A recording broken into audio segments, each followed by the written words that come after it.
اعوذ باللہ من الشیطان الرجیم بسم اللہ الرحمن الرحیم السلام علیکم ورحمۃ اللہ وبرکاتہ۔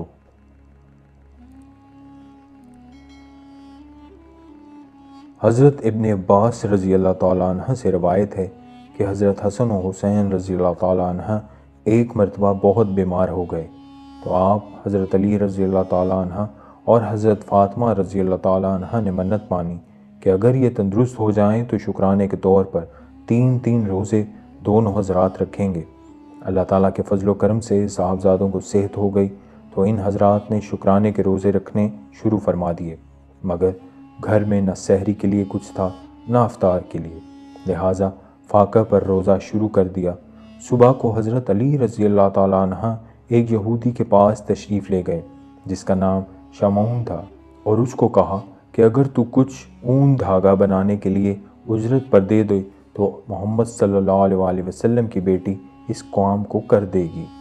اس نے اون کا ایک گٹھا 3 صاع جو کی اجرت طے کر کے انہیں دے دیا۔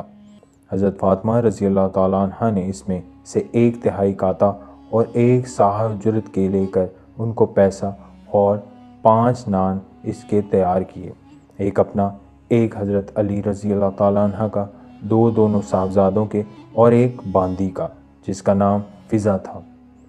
روزے میں دن بھر کی محنت و مزدوری کے بعد جب حضرت علی رضی اللہ تعالیٰ عنہ آپ صلی اللہ علیہ وسلم کے ساتھ مغرب کی نماز پڑھ کر لوٹے اور کھانا کھانے کے لیے دسترخوان بچھایا گیا تو حضرت علی رضی اللہ تعالیٰ عنہ نے روٹی کا ٹکڑا توڑا ہی تھا کہ ایک فقیر نے دروازے سے آواز دی کہ اے محمد صلی اللہ علیہ وسلم کے گھر والوں، میں ایک فقیر مسکین ہوں، مجھے کھانا دو، اللہ جل شانہ تمہیں جنت کے دسترخوانوں سے کھانا کھلائے۔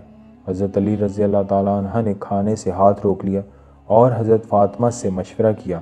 انہوں نے فرمایا ضرور دے دیجئے، لہٰذا وہ سب روٹیاں اس کو دے دی گئیں اور گھر والے سب کے سب فاقے سے رہے اور اسی حال میں دوسرے دن کا روزہ شروع کر دیا۔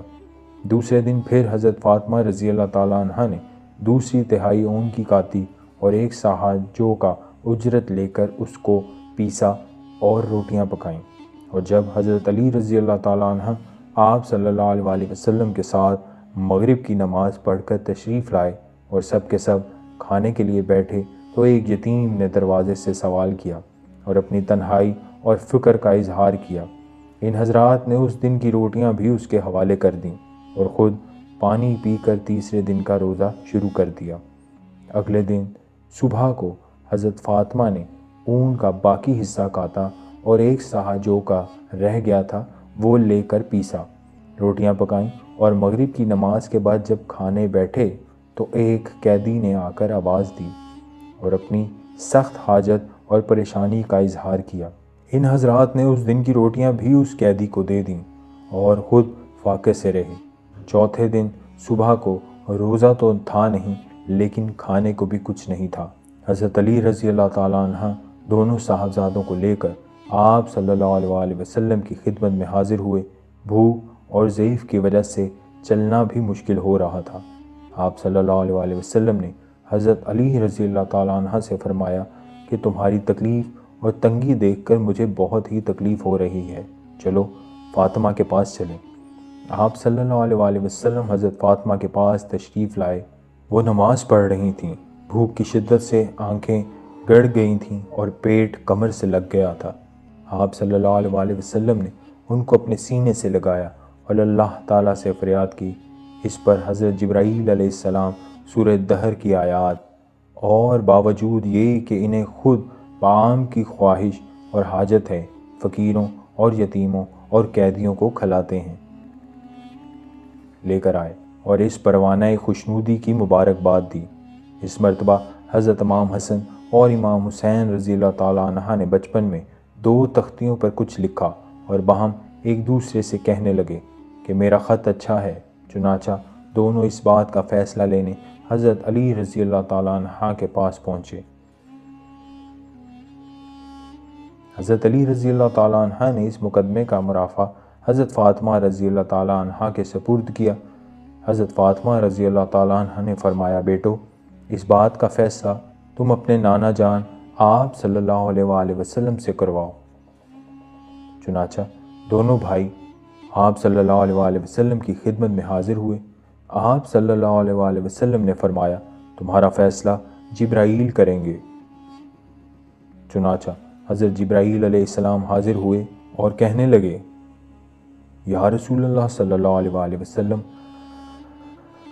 اللہ تعالیٰ نے یہ فیصلہ خود فرمایا ہے۔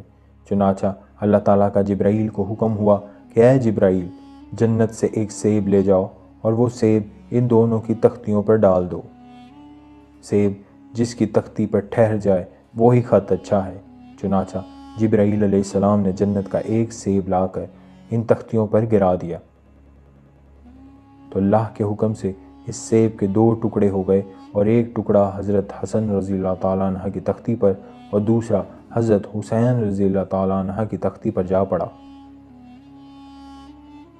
اور فیصلہ ہوا کہ دونوں ہی کا خط اچھا ہے۔ سبحان اللہ۔